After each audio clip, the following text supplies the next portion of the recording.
அம்மா வெளியில மழை பெய்யுமா, எனக்கு ஏதாச்சும் நான் செஞ்சு தான், எனக்கு பசிக்குது, ரொம்ப பசிக்குதுமா. அம்மா அம்மா எனக்கு பக்கோடா செஞ்சு தாங்க. ஓகே, வீட்ல வெங்காயம் இருக்கு, கடலை மாவு இருக்கு. அம்மா ஆனியன் பக்கோடா பண்ணி தரேன். 2 minutes. ஓகே.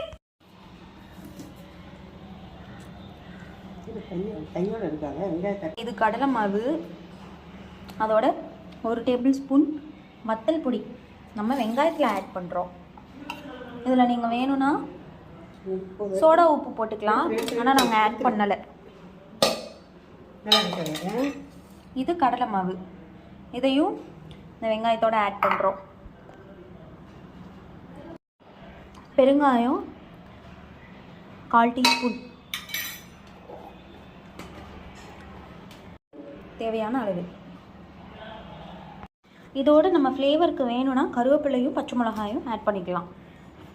எங்கள் வீட்டில் குட்டி பையன் இருக்கிறதுனால நாங்கள் கருவேப்பிலை மட்டும் ஆட் பண்ணுறோம்.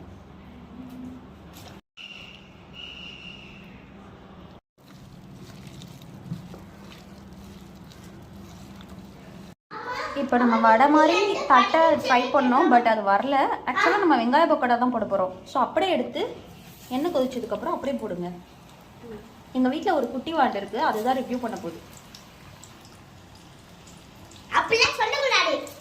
எங்களோட வீட்டில் ரிவ்யூவர் ஒருத்தர் இருக்கார், அவர் பேர் லினியன் சுபாஷ்ரத்.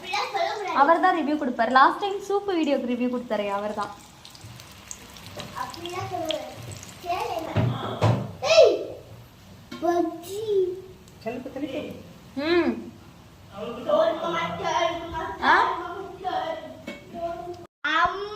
லினியன் சுட சுட பக்கோடா ரெடி. சாப்பிட்டு பார்த்தா எப்படி இருக்குன்னு சொல்லு.